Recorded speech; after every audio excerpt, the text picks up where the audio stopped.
So we've finally done it. We've actually pulled out the Fairlane, the 1987 Ford ZL Fairlane. We finally pulled it out, and we're ready to have a look around the car and get a bit of an understanding on what needs to be done to it, know a little bit about this vehicle, and talk a bit about it. I'm going to reveal the engine later on, once we've established ourselves around this car. I'm going to try and do my best to review the car and its state and what's been going on, what I know about these cars and what I don't know about these cars. Which I actually don't know not much about these cars, as in, there's not much I don't know.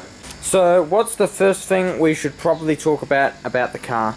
Well, it's in bits and pieces, and the main reason for this is what started it all. For me to pull this car to bits and pieces was all because we see this hole here. Now, you probably can't see it, but this is a hole in the pillar, which you can probably see me putting my finger in, because it's been cut out. And the reason it's been cut out is because this needs to be repaired or replaced, because there's a hole right here. Now, when I was in this car, and I like this car a lot, I slept in it one night. And the reason I slept in it is because I really like this car. I really loved it. Everything was together and it was all assembled. And a couple of days later, I actually was sick after sleeping in the car. And because of what the doctor said, he said I had mildew poisoning or something after sleeping in this car. I went and investigated, and I saw there was cracks in the pillars. These pillars, the plastic ones that go here, on both sides, not so much that side as this one, but the pillars were cracked up, so I decided, you know, I'm going to pull them out, I'm going to have a look, see what's going on behind the pillars, why are the pillars cracked. So, I pulled these plastic covers off, which screw in, as you can see there's a screw hole there, there, and there, and when I pulled it off, oh no, there's a freaking, sorry, that was a mosquito trying to eat me. I just killed him and he freaking hurt me. Ow. Anyway, I was like, oh no. And I saw this bubble of rust underneath it. And from its expansion, it put lots of stresses on the plastic, that it cracked the plastic in half. Now, that means I need new pillars and plastics for this vehicle. They also have this welding residue, because they must have worked really fast on this car. But that's what started me on the journey of rebuilding this car. Now, from that, I ended up also finding all this other rust, which I didn't know about before and I wasn't really aware of. Now, I'm thinking about this right now. Do I have the ability to put doors on? Which in that case is a yes. I can put these doors back on the car because of these are still intact. Now, as you can see, there's wires hanging all over the place. But to do all this work to this one pillar, I had to go even further, and I had to take out the windscreen so that I could work around this pillar and repair it. But I also decided to take out the interior and the dash, because I didn't want to do no damage. I didn't want to melt the dash, I didn't want to destroy the chairs, and there was only a little bit left in the car, but I mostly kept it to the back there.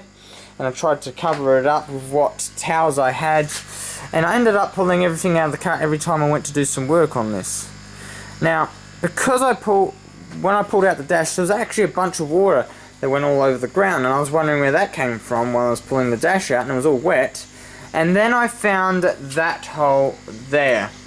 Now, the main way I found that hole was because I had other issues. I can't remember what they were, but when I was looking towards what I got to do, it was like I was under the dash and there was this water that was coming through, and I found there was this hole here, and I thought about how the heck am I going to cut that out, how the heck am I going to weld it, how the heck am I going to do it properly. And I found out the only way I can really do this properly is by taking out the piece that goes across here. Now, I'll show you in a little bit that piece that I'm working on. It still hasn't been finished. This is still not perfect. I'm not happy with this at all, because it's all bent and buckled and damaged still, and it's not straight, and it's got cracks in it. It's not making me very happy, the results. I also have to repair this piece of steel here and paint it and do lots of stuff to it to make it strong again. This is a hinging point, so this has to take a lot of stressors, and you can hear it crunching, which is not a good sound. So that may have to be pulled out as well and repaired depending on the scenario.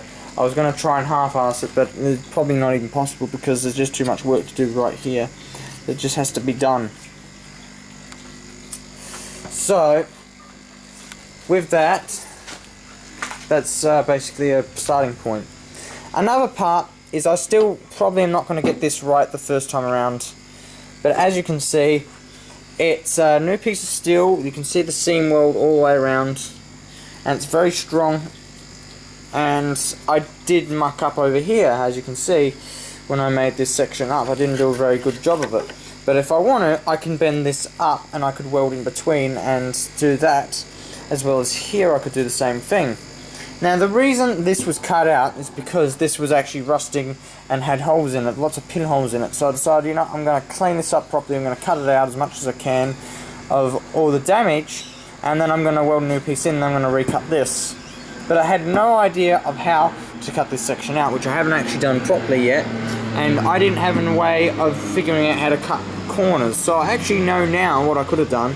So I could have cut as much as I can that way, cut across, cut the section out, and then I could have dremeled that out or grinded that out with a grinder. Now I've done a very terrible job right here. This needs to be nicely grinded up and made flat again. It's not going to be easy, but that's what's got to be done. See a weld right there. But if we look under here, it hasn't really been protected because it's a lot of work just to grind all that out. That took me a couple of days just to grind this after I did all that welding, because I did too much welding. That's the problem. Hello, little spider. A little spider just scared me. Or himself. I don't care which way it is, but it was happening. So that's the story of some of the rust at the front of the car. Now I can't explain why the doors are slouching, but I do know one thing about these cars. If any of these doors have a problem where you can't open them like this, then you got a problem. You might want to rebuild your doors, because this door works, and all these doors on this car actually broke one time. I was sitting in this car. I was actually hiding from my dad. As you can see, well, this door actually does work, but these handles didn't work before, and nor did the inside door handles. So all these door handles actually broke, and I couldn't open up doors. This door is actually slouched a bit, and I've got to find out why. That's probably because the pins could be worn out. Something could be worn out over here, and I'm not sure what is worn out. It will take me a bit of study to figure out what is going wrong, but it's something that's not for now. For now, I don't have the time to do this. I don't have the resources to repair this, but I can still shut this door. It's not going to be comfortable, but as I said, there's more stuff in the way. There's also more rust on this side of the car. Now, my mum actually looked at this today after taking off the tarp, and she's like, oh, that's actually not that much rust, but actually it's very serious. There's a lot of rust. And as you can see, this piece was attempted to take off, but I couldn't get it completely off, and that's where some of the rust is. And it's very hard to get them off, so I have to cut them out to repair them. Now, the middle sections are fine. There might be rust, like in these sections here, because that's where they commonly rust. Look at that rust right there. That is rusty. As you can hear, it's not happy. I want to fix that up, but I'm not going to do it now. I said I might put this door on, but that's what I wanted to do, and that's it. So I didn't want it laying around anymore. But if we look at this side, here's some more rust. And I cut that out as much as I could, or ground it. And I thought to myself, how the heck am I meant to repair this? But the only real way for me to repair this is to cut the whole pillar out and replace the pillar at the same time. I can repair that. Now, as I said, there's not really much rust in the doors, in the rear ones, as much as the front ones. In fact, I don't think there's any rust in these ones at all. There's rust in the window sections, yeah, and there's rust in these sections as well. And I was cleaning these up, as you can see, and working on them, and they are pretty shabby. On top of that, there was rust here. I think I fixed that already. That's why there's paint. Wherever you see the grey paint, that's where I've been over and I've cleaned it up where there's rust. And you can see there's a pinhole right there where it's gone right through. That's not from me, that's from rust, and you can see a bit of rust there. And these things are breaking and they're not very good anymore. That's to put the trim on, the outside doors. Now, as you can see, it's a lot of dirt on these trims. I don't like the dirt. It's upsetting me to look at it, and I don't like the handles because they've turned like a creamy colour, but that's from a long time ago that they turned creamy. And if we look inside the car here, like, there's not really much rust, to be honest, inside here on the floors or anything, but there is these plates and the plugs missing, and this would fill up with water if given a chance. Now if you look over there, you can see there's a hole right there. Now I'm going to point out this side, I believe still has a pinhole. Now through studying this car and working on this car, I actually managed to pick a spot of bog on the car. That's actually bog. Now I don't have an experienced eye, I didn't have an experienced eye, but I learnt to spot the bog because that didn't look right to me, and I didn't like the looks of that. It's an interesting thing. When you go over a car, you can spot bog if you've done a good job. My dad didn't even know that bog was there, and he painted this car. He repainted it, and he didn't know the bog was there. And I'm dead serious on that. He did not know the bog was there. And that's how I spotted this section, because I thought there was bog there, but there wasn't. There was just a weld. Interesting weld. So I've so far learnt a very big deal from this car, working on it, studying it. And there was a big bubble here that was patched up with a new piece of steel, but it buckled when I welded it in place here, and it's not straight anymore, and I feel like I gotta have an experienced person fix that because I don't know how to fix it. Now this is silicone, so that's bad what I've put here. That's very bad.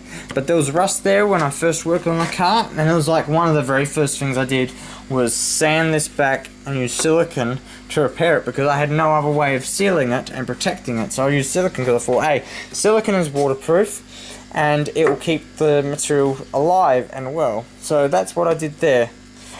Like I said, there's pinholes in the pillars, these sections here, and no, I haven't done much work to this side. As you can see, not very good what I've done there, but I've done a lot. There was bog in these holes. I gotta grind that out, but I don't know how to do that without a smaller stone or something.